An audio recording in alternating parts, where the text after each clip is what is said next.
Hola mamás! Welcome back to my channel. I'm Dr. Aisha Dennis, and I teach parents how to teach their children Spanish even if they don't speak Spanish themselves.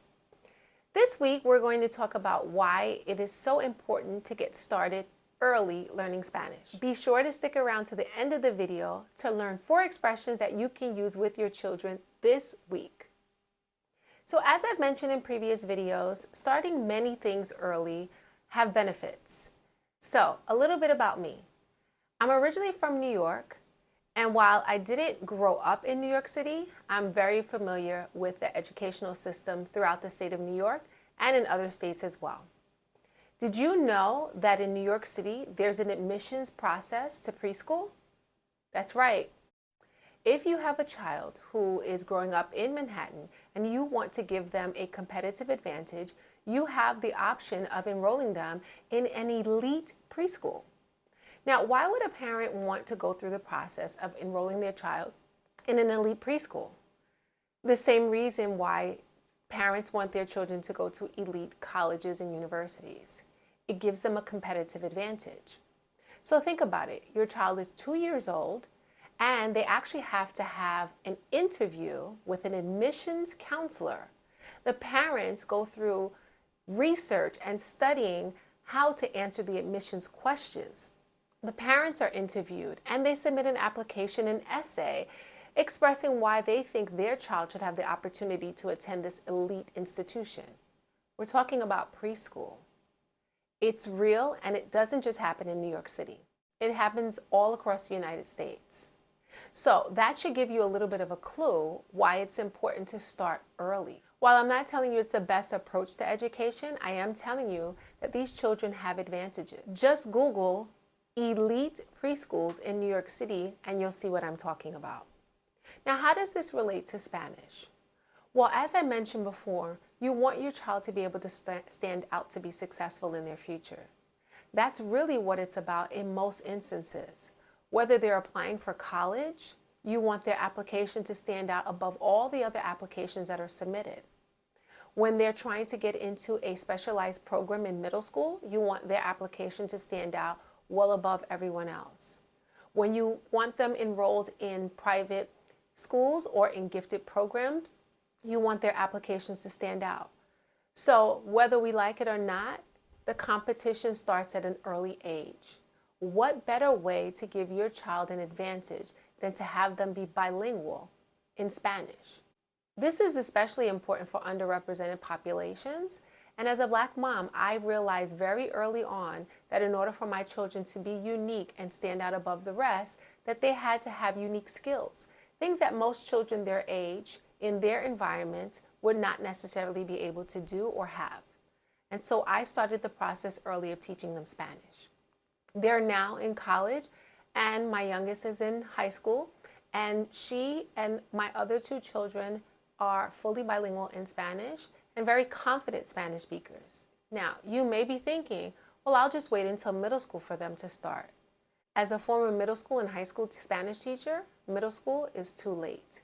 You need to start this process early. There are so many advantages to starting early, and so today I'm going to go over 3 tips as to why learning Spanish early will benefit your child in the long run and what you should do today to get them started. Tip number 1, failure is the key to success. Now you might be wondering, why did I say failure is the key to success? If you research any successful person, they'll tell you that they have had multiple failures before they were able to reach their level of success. When you're learning Spanish, you will have some failures. There will be opportunities in which you're not able to express yourself clearly. There will be opportunities where people do not understand what you're saying when you're speaking because your skills have not developed to the point of comprehensible skills. And ultimately, failure means that you have tried, and that's more important than anything. Using apps or long vocabulary lists are not going to get you to the level of conversational Spanish that you ultimately want you or your child to reach. It is important that you actually speak the language, mistakes and all. So don't be afraid to fail. Start speaking Spanish today. As little as you know, use it as often as you can. Tip number 2, Frustration builds resilience. I can't tell you how many times I've seen children in school become so frustrated that they give up. But there are other children who are frustrated and determined to make sure that they find out what they need to do to move forward. Learning a language can be frustrating. You will have times in which you struggle, and that's all a part of the process. It's a natural process. It's no different when your child is doing other things as they're growing up and becoming frustrated with the results. If your baby ever fell multiple times while learning to walk, did they give up? No, they kept going. And that's what you need to do with learning Spanish. You need to make sure that you keep going. Encourage your child even when they are frustrated to keep moving forward. Tip number 3, critical thinking is a transferable skill. When you're learning Spanish, you are developing critical thinking skills. Critical thinking skills are part of the 21st century skills that are required to be successful beyond high school. These skills are transferable skills that you will see in the workplace and in other areas in the world. In order for you to be able to be fluent in a language, it is important that you're able to think and be creative. What better way to do that than to learn Spanish? As you're learning Spanish, you will be challenged with vocabulary that you don't yet know. That's fine. You will have to use your critical thinking skills and figure out how you can express yourself in other ways. Will you demonstrate with your hands? Will you mime the situation? Or will you find a synonym for a word that you do know? These 3 tips are strategies that are essential, and they're included in learning Spanish. So why not get started today? Now, before we go, I do want to leave you with an opportunity to be able to use Spanish this week with your child.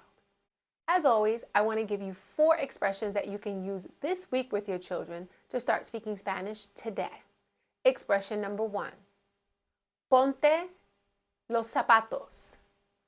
Ponte los zapatos. Put on your shoes. ¿Dónde está tu abrigo? ¿Dónde está tu abrigo? Where is your coat? Está frío afuera. Está frío afuera. It's cold outside. Nos vamos ya. Nos vamos ya. We're leaving right now. We're leaving right now.